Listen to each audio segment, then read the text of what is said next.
Hello friends, welcome to my channel Indian institute. I am S B Yadav. बच्चों, यदि अगर आप मेहनत अच्छे से कर रहे हैं तो सिलेक्शन आपको जरूर मिलेगा। शिद्दत से आप मेहनत कर रहे हैं, ऊपर वाले के ऊपर भरोसा रख के आप अगर लगन से लगे हुए हैं तो आपको 100% सफलता मिलेगी। जिस कदर हम लोग रास्ते पे चलते हैं, जैसे हम लोग रास्ते पे जा रहे हैं, आपको भिक्षा मांगने वाले बहुत लोग मिलते हैं, भीख मांगने वाले जो मांगते हैं कि हाँ हमें दे दीजिए। तो ये बताइए कि क्या आप उन सबको भिक्षा देते हैं? नहीं, सबको नहीं देते आप, लेकिन हाँ किसी एक को जरूर देते हैं आप। किसी एक को आपका दिल नहीं मानेगा, आपका दिमाग नहीं मानेगा, लेकिन किसी एक के आप भिक्षा जरूर देते हैं। आज नहीं दोगे तो कल जरूर दोगे, लेकिन दोगे जरूर आप भिक्षा उसे। उसी प्रकार सेम ऊपर होता है भगवान के घर। भगवान के घर देर है अंधेर नहीं है, मिलेगा आपको, जरूर मिलेगा। जिस प्रकार से भिक्षा आप इसे नहीं इसे नहीं इसे नहीं किसी एक को देते हो, इस सिलेक्शन में नहीं, इसमें इस भर्ती में, इस भर्ती में, अरे किसी भर्ती में तो आपको मिलेगा। अगली आप मेहनत सिर्फ करते जाइए, बस सिलेक्शन की आप चिंता ना करें, मिलेगा, जरूर मिलेगा। इतना मिलेगा आप सोच नहीं पाओगे, लेकिन हाँ इरादे मजबूत हैं तो मंजिल आपको जरूर मिलेगी। बच्चों, आज हम आपको बताने वाले हैं अलंकार। अलंकार क्लास 10 में आते हैं 2 नंबर के, और इंटर में भी आते हैं 2 नंबर के।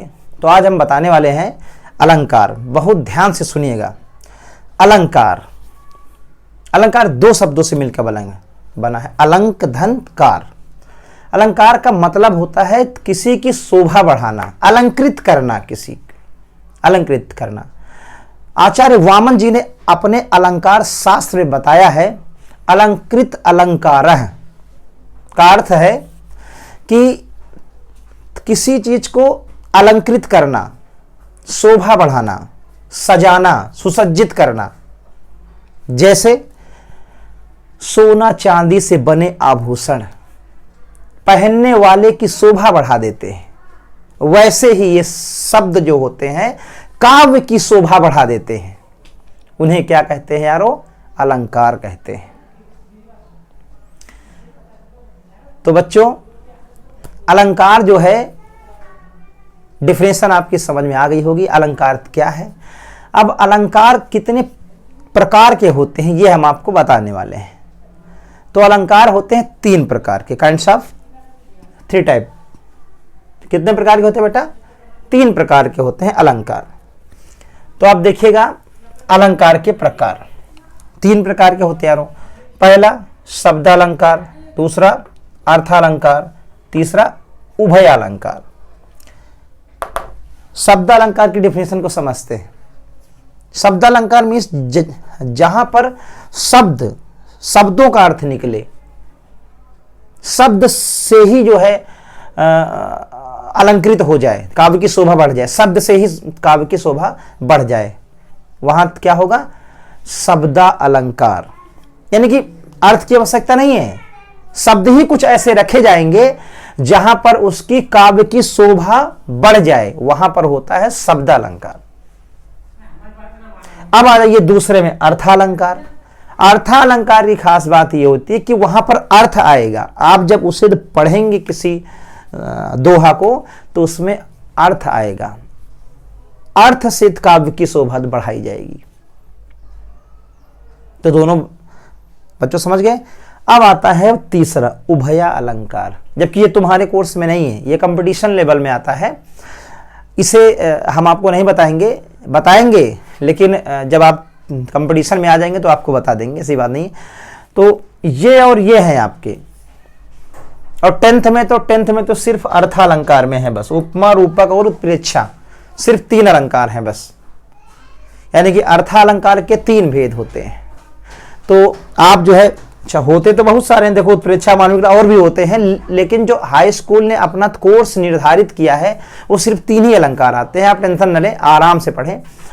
तो उभया अलंकार जो होता है, उभया अलंकार तीसरा, जबकि आपके कोर्स में नहीं है, लेकिन हम बता देते हैं, ये दोनों से मिलकर बना होता है। जब दोनों के अर्थ प्रकट हो जाए तो मान लीजिए आप उभया अलंकार है।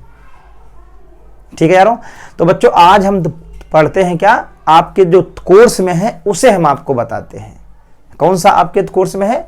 अर्थालंकार। अर्थालंकार कौन से है बेटा? ये 3 है, ये हाई स्कूल में है, बाकी इंटर वाले भी देख लेंगे और उसके बाद हम दूसरे वीडियो में सारे अलंकार बना देंगे। लेकिन अभी जो है हम हाई स्कूल का बनाने जा रहे हैं, बताने जा रहे हैं आपको उपमा, रूपक और उत्प्रेक्षा। यही जो तीनों हैं जो 10th की क्लास में आने वाले हैं।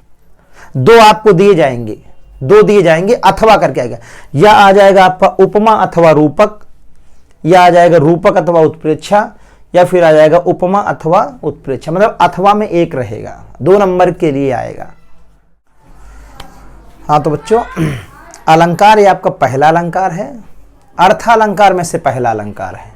वो जो ही बच्चे 10th वाले हैं अच्छे से पढ़ लेंगे, इंटर वाले तो पढ़ ही लेंगे, उनमें तो सब है, लेकिन 10th वालों में सिर्फ 3 है। 3 का ये पहला अलंकार है, अर्थालंकार का पहला अलंकार। कौन सा अलंकार है? उपमा अलंकार। उपमा अलंकार को देखते हैं यारों। उपमा अलंकार की खास बात यह होती है, उपमा का अर्थ होता है तुलना या समानता। तुलना या समानता, जहां पर 2 वस्तुओं की तुलना, जहां पर 2 वस्तुओं की तुलना किसी दूसरी वस्तु या व्यक्ति से करी जाती है। जहां पर 2 वस्तुओं की तुलना उसके, अच्छा किसके अनुसार? उसके रूप, रूप मतलब रूप, रंग व गुण के अनुसार की जाए। रूप, रंग, गुण के अनुसार की जाए क्या?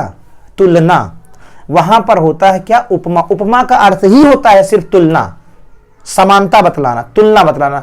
तुम अच्छे हो, तुम गंदे हो, तुम बुरे हो, तुम अच्छा काम कर सकते हो, तुम नहीं कर सकते हो। और रूप की, तुम काले हो, सांवले हो, तुम गोरे हो, मतलब कुछ भी बता दिया जाए। रूप, रंग और ये समानता उसके जो है रंग, गुण, क्वालिटी की, तुम मतलब अच्छा काम कर सकते हो। मतलब ये है कि उपमा का अर्थ ही होता है सिर्फ तुलनात्मक, तुलना करना।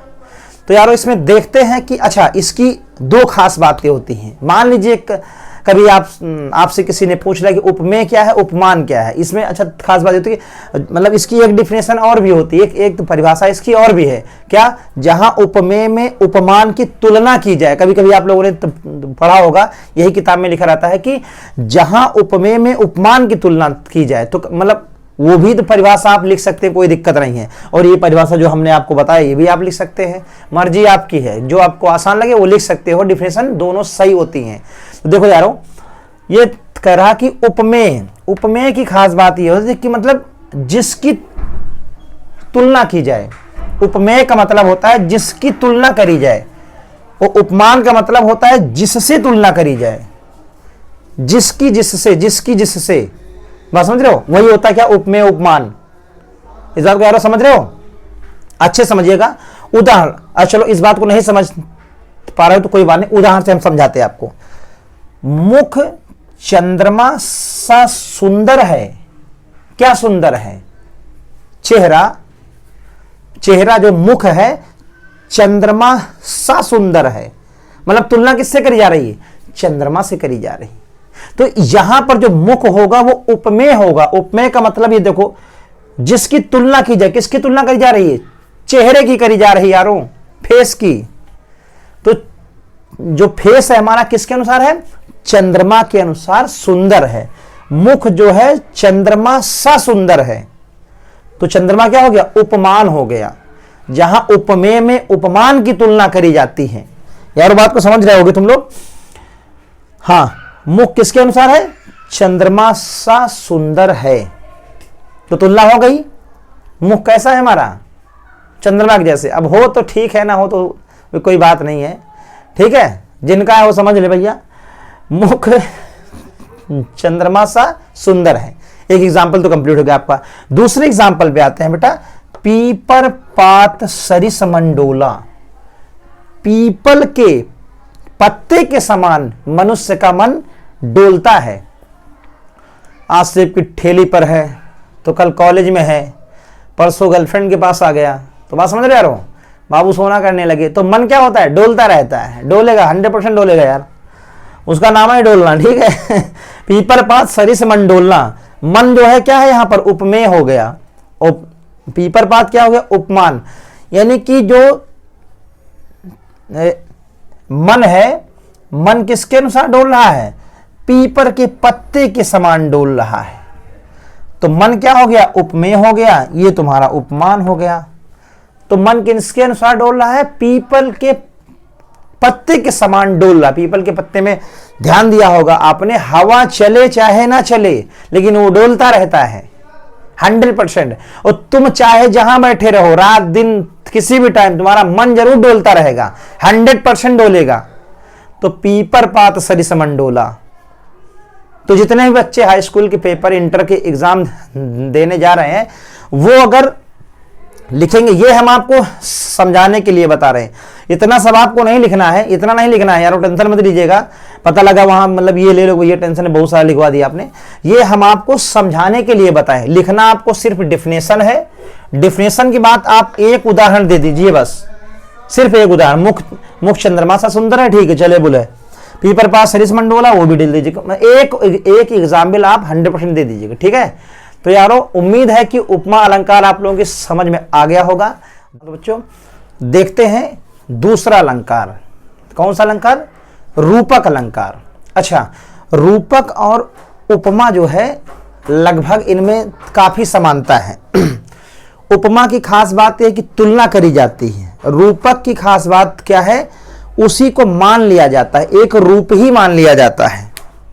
जैसे उसमें यह कहा गया कि मुख जो है वो चंद्रमा सा है, मतलब मुख की तुलना कैसे की गई है? चंद्रमा से। इसमें है कि मुख चंद्र ही है, मतलब मुख को ही चंद्र मान लिया गया है। इसमें मान लिया जाता है, उसमें तुलना करी जाती है। बस दो चीजें आपको ध्यान रखनी है, उपमा और रूपक में काफी समानता है। आप लोग वहां पर उल्टा पुल्टा मत कर देना, ठीक है। ये हर competition exam, high school inter में तो आता ही आता है। हर हिंदी के हर कंपटीशन एग्जाम में ये क्वेश्चन आते हैं, चाहे वो एसएससी जीडी हो, यूपी पुलिस, यूपी एसआई और सीटेट यूपी टेट कोई भी एग्जाम हो, सब में ये आते हैं। तो यारों देखिएगा, रूपक अलंकार, जहां उपमेय या उपमान को एक रूप मान लिया जाता है। जहां उपमेय या उपमान को एक रूप, मतलब एक ही मान लिया जाता है। अभी हम समझा रहे हैं एग्जाम्पल के माध्यम से। या फिर आप ऐसे लिख सकते हो कि जहां उपमेय में उपमान का भेद रहित आरोप होता है। वैसे डिफिनेशन कुछ भी लिख सकते हो, कोई दिक्कत नहीं है, समझने वाली बात है, ये बात है। जहां उपमेय में उपमान का भेद रहित आरोप होता है, वही बात हुई है। या फिर ये कह सकते हो कि जहां उपमेय या उपमान को एक रूप मान लिया जाता है, वहां रूपक अलंकार होता है। अच्छा, ये मैंने पिछले में बता दिया कि जिसकी तुलना की जाए उसे उपमेय और जिससे की जाए उसे उपमान, ठीक है यारों। ये चीज को समझने के लिए आपको एग्जाम्पल की आवश्यकता होगी। ये एग्जाम्पल है आपके, दो एग्जाम्पल, आराम से समझिएगा। चरण कमल बंदो हरिराई, मतलब जो हरि मतलब क्या? भगवान। भगवान के जो है चरण है और वो कमल, मतलब तुलना नहीं करी जाइए, नहीं, तुलना करोगे तो उपमा में चले जाओगे। यहां पर जो भगवान के चरण हैं वो कमल ही मान लिया गया है, चरण जो है कमल ही है, ये रूपक है। जो भगवान के जो चरण है, चरण कमल बंदो हरिराई, मतलब जो चरण है वो कमल ही मान लिए गए हैं, तुलना नहीं करी जाएगी, ध्यान देना। चरण कमल बंदो हरिराई, यानी कि जो चरण है आपके ये उपमेय है, तुलना करी जाएगी किससे? उपमान से, जिससे की जाए, लेकिन इनको दोनों को वही चीज मान लिया गया है। यदि उपमेय, अच्छा लिखा हुआ है जहां उपमेय या उपमान को एक रूप मान लिया जाता है, एक ही रूप है, यानी कि a बराबर b बराबर x, यानी a बराबर भी x है और b बराबर भी x है। बात यह है, इस बात को समझिएगा, मतलब कि दोनों चीजें आपकी वही है, सेम है। चरण जो है कमल के समान है, यानी कि चरण को है कमल मान लिया गया है। इसमें देखिएगा, पायो जी मैंने राम रतन धन पायो, राम को ही रतन मान लिया गया है, यानी राम ही रतन है। जो राम को पा लिया समझ लो वो रतन को पा लिया, बात समझ रहे हो? राम रतन धन पायो, तो राम को ही रतन मान लिया गया है। उपमेय में जो है उपमान को ही एक रूप मान लिया जाता है। तो पायो जी मैंने राम रतन धन पायो, तो यानी जिसने अगर राम को पा लिया तो रतन को पा लिया। ठीक है, तो उम्मीद है कि ये कंप्लीट हो गया है रूपक अलंकार। हाँ तो बच्चों देखते हैं तीसरा अलंकार, इंपॉर्टेंट अलंकार है बोर्ड पेपर के लिए। तीनों में से मतलब दो आएंगे, दो में से आपको एक करना रहेगा, चाहे ये आए चाहे वो आए चाहे वो आए। आप अगर चाहते हो कि सिर्फ हम दो ही तैयार करें तो वो भी कोई दिक्कत नहीं है, हाई स्कूल वालों के लिए कोई टेंशन नहीं है, इंटर वालों के लिए है। हाई स्कूल वाले चाहे दो ही तैयार कर लें कोई दिक्कत नहीं, अथवा में तो मिल ही जाएगा। अगर तीनों तैयार कर रहे हैं तो अति उत्तम है। वहां पर जाइए बोर्ड पेपर में, तो मतलब पेपर ना तुमसे एकदम चौड़ा हो जाए, तुम चौड़े रहो फिर तो ठीक है। अगर पेपर चौड़ा हो गया तो फिर तो भाई पेपर कहेगा भैया हम ज़्यादा उसमें है, याद रहेगा फिर तो ठीक है, तुमको याद नहीं रहेगा तो फिर दिक्कतें आ जाएंगी। देखते रहिए इसे। उत्प्रेक्षा अलंकार, जहां उपमेय में उपमान की संभावना की जाए, जहां उपमेय में उपमान की संभावना प्रकट की जाए वहां उत्प्रेक्षा अलंकार होता है। संभावना मीन्स क्या, उसको प्रदर्शित किया जाए, संभावना करी जाए, कल्पना मान लिया जाए। विशेष शब्द इसमें क्या है, जनु जानहु मनु मानहु, ये आदि शब्द आते। अगर ये शब्द आ रहे हैं, ये शब्द जनु जानहु मनु मानहु, ये मानो भी हो सकता है, यहाँ पर मानो भी आ सकता है, कोई दिक्कत नहीं। जनु जानहु मनु मानो, अगर ये शब्द आ गए तो जान लीजिए कि उत्प्रेक्षा अलंकार है। और ये शब्द श्योर है उदाहरण में आने वाले। देख लीजिए, मान लीजिए इसी में देख लीजिए, ये देखो ये लिखा है, ये देखो ये मानव शब्द लिखा हुआ है, इसमें ये मानव शब्द लिखा हुआ है। मानव या मानो एक ही बात होती है। तो इनमें जो है ये शब्द आपको मिलेंगे जरूर, तभी मान लीजिए कि उत्प्रेक्षा अलंकार है। अब देखते हैं कि उदाहरण क्या है। सोहत ओढ़े पीत पटु श्याम सलोने गात, मनहु नीलमणि शैल पर आतप परयो प्रभात। बहुत अच्छा एग्जाम्पल है, बहुत बार पूछा जाता है। सोहत ओढ़े पीत पटु, कौन, श्याम सलोने गात, कृष्ण भगवान के विषय में बताया गया है। पीत पटु मतलब कौन सा वस्त्र, पीला वस्त्र ओढ़े हुए हैं वो। सोहत ओढ़े पीत पटु, वो पीला वस्त्र ओढ़े हुए हैं। श्याम सलोने गात मतलब कौन, कृष्ण भगवान पीला वस्त्र ओढ़े हुए हैं। जैसे कैसे, मनहु नीलमणि शैल पर, मानो कि नीलमणि मतलब नीले पर्वत, मणि मानो क्या है, पर्वत, नीले पर्वत में, शैल माने बेटा पर्वत होता है, नीलमणि शैल पर आतप परयो प्रभात। प्रभात मतलब होता है सुबह, मॉर्निंग के टाइम पे जब सूर्य की किरण नीले पर्वत पर पड़ती है तो ऐसे वो शोभायमान होती है कि मानो कि जैसे भगवान श्री कृष्ण जो है पीला वस्त्र ओढ़े हुए हैं, ऐसे सुशोभित हो रहे हैं। पीला वस्त्र ओढ़े हुए कृष्ण जी ऐसे सुशोभित हो रहे हैं कि जैसे मॉर्निंग के टाइम पे जब सूर्य भगवान की किरण निकलती है और नीले पत्थर पर पड़ती है तो चमक सी उत्पन्न हो जाती है। उस कदर वहां से संभावना की जा रही है। सोहत ओढ़े पीत पटु श्याम सलोने गात, मनहु नीलमणि शैल पर आतप परयो प्रभात। दूसरा एग्जाम्पल है सिर फट गया, वाह वाह क्या बात है, सिर फट गया उसका वही मानो अरुण रंग का घड़ा हो। कैसे मान लिया गया, कैसे संभावना इसकी की जा रही है, मानो, ये देखो मानव आ गया, इसमें मानव आ गया और इसमें ये वाला मानव आ गया। देखो मतलब ये शब्द रहेंगे आपके, तो मान लीजिए आपको उत्प्रेक्षा अलंकार है ही है। सिर फट गया उसका वही मानो अरुण रंग का घड़ा। अरुण मतलब बेटा लाल होता है, लाल रंग का घड़ा हो। मान लीजिए किसी का सर फट गया तो उससे ब्लड जो निकलेगा तो रेड निकलेगा, उसका सिर वहीं फट गया तो फटेगा तो रेड कलर का ब्लड निकलेगा।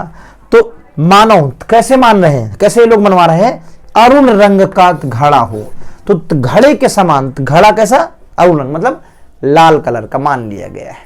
संभावना इसकी हो गई है। ठीक है, तो बच्चों उम्मीद है कि तीनों अलंकार आप लोगों की समझ में आ गए होंगे और उम्मीद है कि आप लोग बोर्ड पेपर में अच्छे से कर लेंगे, ताकि हमारी भी मेहनत बताने की सफल हो जाए और आपकी तो सफल हो ही जाएगी। ठीक है यारों, तो मिलते हैं नेक्स्ट वीडियो में। जय हिंद।